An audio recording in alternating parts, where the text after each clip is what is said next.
పండుటాకుల కష్టాలు పరాయి వాడికి కూడా రాకూడదనిపిస్తోంది.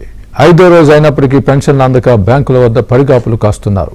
బ్యాంకులలో వేసిన పెన్షన్లు ఇనాపరేటివ్ అకౌంట్లు కావడంతో వాటిని ఆపరేషన్లోకి తీసుకువచ్చేందుకు నానా తంటాలు పడాల్సి వస్తోంది. అకౌంట్ యాక్టివేట్ అయితే సుమారు 500 రూపాయల వరకు కట్ అవుతాయని కూడా బ్యాంక్ అధికారులు చెబుతూ ఉంటే పెన్షనర్లు తీవ్ర ఆందోళన చెందుతున్నారు.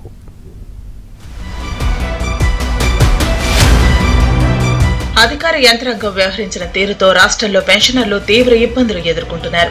1వ తేదీన వచ్చే పెన్షన్ 6వ తేదీ వరకు కూడా రాకపోవడంతో పెన్షనర్లు ఆరోగ్య అవసరాల కోసం మందుల కొనుగోలుకు కూడా డబ్బులు లేక అల్లాడిపోతున్నారు. రాష్ట్రంలో బ్యాంక్ అకౌంట్లు లేని వారికి ఇళ్ల వద్ద పెన్షన్లు ఇచ్చినప్పటికీ సుమారు 48,96,000 మందికి బ్యాంక్ అకౌంట్లు ఉండటంతో వారందరికీ బ్యాంకుల్లో డబ్బులు వేశారు. డబ్బు వేసి చేతులు దులుపుకున్న అధికారులు కనీసం వాటిని పెన్షనర్లు డ్రా చేశారో లేదో కూడా పట్టించుకోలేదు. అనేక మంది బ్యాంక్ అకౌంట్లలో ఎటువంటి లావాదేవీలు జరపకపోవడంతో అవన్నీ కూడా ఇనాపరేటివ్ మోడ్లోకి వెళ్లిపోయాయి. డబ్బు పడినప్పటికీ ఆ అకౌంట్లను ఆపరేషన్లోకి తీసుకొస్తేనే డబ్బు డ్రా చేసుకునేందుకు వీలు ఉంటుందని బ్యాంకు సిబ్బంది చెప్పారు. ఆధార్, రెసిడెన్స్ సర్టిఫికెట్ తో పాటు ఇతర సర్టిఫికెట్లు కూడా ఇవ్వడంతో అకౌంట్ ను ఆపరేషన్లోకి తీసుకొచ్చినప్పటికీ డబ్బు డ్రా చేసేందుకు వారం నుంచి 10 రోజుల సమయం పడుతుందని అధికార యంత్రాంగం చెప్పింది.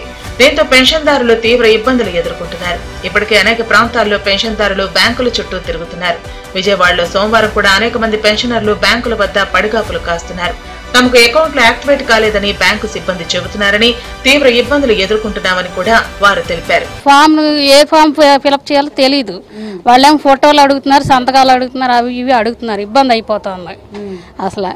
ఆయన ఏలు ముద్ర వేయడానికి చాలా ఇబ్బంది పడ్డాడు మా నాన్నగారు. అసలు ఏం చేస్తాం, మామూలు ఇబ్బంది కాదు, నరకం అయిపోయింది అసలు. మెయిన్ చెప్పాలంటే యాక్సిడెంట్ అయిందమ్మా. పెన్షన్ కోసం వచ్చావా? పెన్షన్ కోసం వచ్చాను. అక్కడ తిప్పి ఇక్కడ తిప్పి ఇక్కడ తిప్పి అక్కడ తిప్పి ఇక్కడ అన్నారు, వచ్చేసా. అదే అమ్మా జరిగేది. రాష్ట్రంలో తాము అందరికీ పెన్షన్లు ఇచ్చేశామని అధికార యంత్రాంగం గొప్పగా ప్రకటనలు ఇచ్చుకుంది. కానీ తాము బ్యాంకుల్లో పెన్షన్లు వేశామని అధికారులు చెబుతూ చేతులు దులిపేసుకున్నారు. కనీసం ఆ మొత్తాన్ని పెన్షనర్లు డ్రా చేశారా లేదా అనేది కూడా అధికార యంత్రాంగం నేటి వరకు పర్యవేక్షించలేకపోయింది. అకౌంట్ యాక్టివేట్ చేసినప్పటికీ నేటి వరకు పెన్షన్ అందుకోలేని పరిస్థితుల్లో వృద్ధులు, వికలాంగులు, వితంతువులు ఉన్నారు.